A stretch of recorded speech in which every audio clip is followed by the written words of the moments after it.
ये लो खाना। बहू आज फिर ये दाल, अभी परसों तो बनाई थी, आज खाना खत्म हो गया है तो मैंने परसों की गर्म करके दे दी। बहू इतनी बासी दाल, कम से कम तुम्हें 2 वक्त का खाना तो दे रही हूँ ना मैं। बहू 1 कप चाय बना दे, मेरा सिर बहुत दुख रहा है। बिस्तर पे पड़े पड़े कभी ये कर दो कभी वो कर दो, शक्ल देखी नहीं कि बस काम बताना शुरू हो जाती है। अरे मम्मी का फोन। कैसी हो मम्मी? बस बेटा अपना खाना बनाकर फ्री हुई। अपना खाना क्या मतलब? मेरी भाभी को मेरी 2 वक्त की रोटी बनाने में आफत आ रही थी, कभी बासी रोटी पकड़ा दी कभी बासी सब्जी पकड़ा दी। मैंने दुखी होकर अपना चूल्हा अलग कर लिया। भाभी से मैं आकर बात करती हूँ, तू इस झगड़े में मत पड़।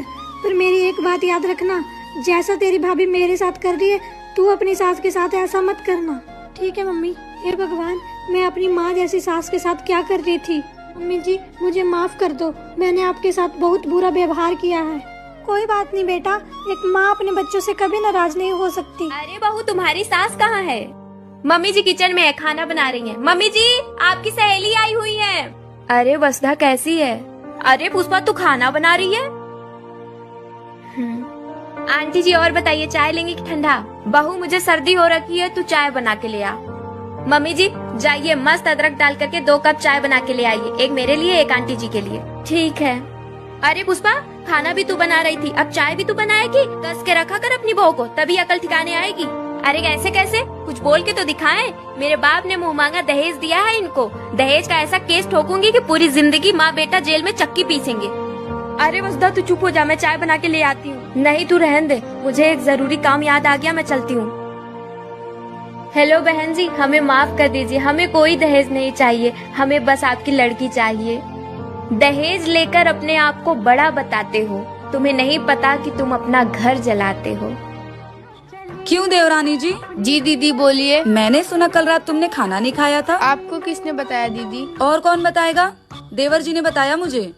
इनको तो मैं छोड़ूंगी नहीं। सॉरी दीदी। अगर मैंने दोबारा कुछ ऐसा सुना ना कि तुम खाना नहीं खा रही हो, फिर बताती हूँ मैं तुम्हें। दीदी वैसे आज आप बहुत सुंदर लग रही हो। मस्का मार रही हो?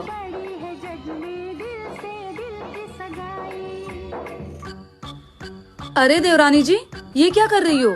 अब क्या कर दिया दीदी मैंने? सुबह के 5 बज रहे हैं और तुम यहाँ बर्तन धो रही हो, वो भी इतने ठंड में। दीदी वो माँ जी ने ही बोला था कि सुबह उठ के पूरा काम कर लेना। माँ जी को कहने दो, तुम ये बर्तन वर्तन छोड़ो और जाओ अपने रूम में सो जाओ। पर दीदी माँ जी को मैं देख लूंगी, और 8 बजे से पहले उठ मत जाना। ये बर्तन धो के जाऊँ? हे भगवान, इस लड़की का। अच्छा ठीक है ठीक है। देवरानी को अपनी दुश्मन नहीं बल्कि उसे अपनी छोटी बहन समझनी चाहिए। नमस्ते आंटी जी। बिमला तेरी बहू को घर का काम भी आता है? हाँ सरला, मेरी बहू बड़ी होशियार है, घर का सारा काम जानती है। बहू आज तो पालक पनीर की सब्जी बना दे, मैं भी तो देखो तो कितनी होशियार है। सरला तू पालक पनीर छोड़, तू बहू के हाथ का सांभर खा के देख, तू भी क्या याद करेगी। ठीक है बहू, जा बेटा तू सांभर बना दे। ठीक है माँ जी। अरे अभी 7 दिन हुए मेरी शादी को, मुझे तो खाना बनाना ही नहीं आता। मैंने माँ जी को बताया भी था, और माँ जी बोल रही है ये तो बड़ा अच्छा सांभर बनाती है, ये तो मेरी बेइज्जती करा देगी। बहू। हाँ जी माँ जी। तू परेशान मत हो, मैंने पहले ही सांभर बना दिया है। ये जो सरला है ना वो घर घर जाके बातें करती है, और मेरी बहू की इज्जत तो मेरी इज्जत है ना, तो थोड़ी देर बाद खाना गर्म करके ले आना। ठीक है माँ जी। थैंक यू भगवान जी मुझे इतनी अच्छी सास देने के लिए। क्या हुआ, आप नाराज हैं मुझसे? क्यों, तुझसे जबरदस्ती बात करूं अब मैं? जबरदस्ती कैसी? मैं आपको पसंद हूँ इसलिए शादी हुई है ना। पसंद नहीं, तेरा बाप का पैसा देखकर शादी की थी मैंने, और तेरा बाप 1 नंबर का कंजूस, 1 रुपया नहीं दिया उसने दहेज में। पर आप लोगों ने ही तो मना किया था दहेज के लिए।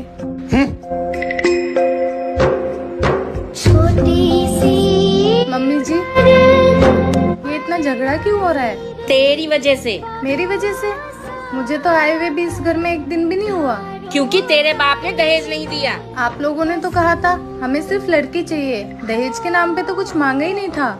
अगर ऐसा ही था तो आप लोगों को मम्मी पापा को बोलना चाहिए था कि हमें दहेज चाहिए। मम्मी पापा को लगा आप भले इंसान हैं, इसलिए उन्होंने अपनी बेटी उठा कर दे दी।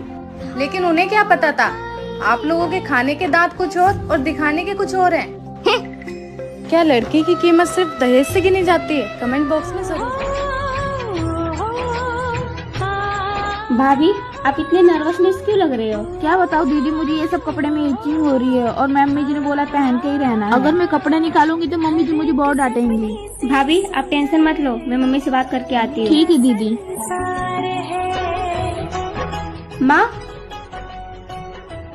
अपने भाभी को इतने भारी लहंगा और इतने सारे जेवर क्यों पहना के रखा है? हाँ तो घर में इतने सारे मेहमान आ रहे हैं, उसको पहन कर आना ही पड़ेगा। ये सब पहन के नहीं रखेंगे तो समाज वाले क्या बोलेंगे? इसको बहू के पास ना कपड़े ना गहने हैं। माँ, आपको समाज की पड़ी है, भाभी की बिल्कुल भी नहीं पड़ी। उनको कितनी इचिंग हो रही है। और माँ, अगर मेरे ससुराल वाले ऐसा मेरे साथ करेंगे तो आपको कैसा लगेगा? हाँ बेटा, तूने सही बोला। बहू को जब बोल दे उसका जो मन वो पहन ले। ठीक है माँ। भाभी आप बिल्कुल भी टेंशन मत लो, मैंने माँ से बात किया, माँ मान गई। आप जाओ कपड़े चेंज करो। थैंक यू दीदी, आप मेरी ननद नहीं मेरी बहन हो, क्योंकि आप मेरे हर प्रॉब्लम को समझती हो। ये ले मेरी प्यारी बहू तेरा शगुन। माँ जी इतने? मेरा बस चले ना तो तेरे लिए लाखों लुटा दूं। अरे मेरा बेटा कहाँ रह गया? माँ जी बस आ ही रहे ऊपर। नई बहू को ऐसे अकेले ऊपर भेज दिया? आने दो उसे, अभी बताती हूँ। अरे माँ जी कोई बात नहीं। अच्छा चल बैठ। बहू आज से ये तेरा घर है, अगर तुझे कुछ भी चाहिए या किसी काम में मदद चाहिए तो मुझसे बोलना। जी माँ जी। अच्छा ठीक है, अब तू जाके आराम कर ले, थक गई होगी। ठीक है माँ जी। अरे मुझे उठने में 12 बज गई और आज तो मेरी पहली रसोई है। माँ जी मुझे बहुत चिल्लाएगी। बहू, ए बहू। हाँ माँ जी आई। माँ जी मुझे माफ कर दो, मैं उठने में थोड़ा लेट हो गई। आइंदा से कभी नहीं होगा ऐसा।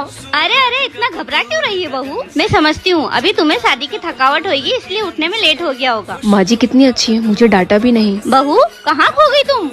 कहीं नहीं माँ जी। अच्छा ठीक है, तू फटाफट रेडी होके नीचे आ जा। मैंने खाना बना दिया, अपन साथ में बैठ के खाना खाएंगे। ठीक है माँ जी।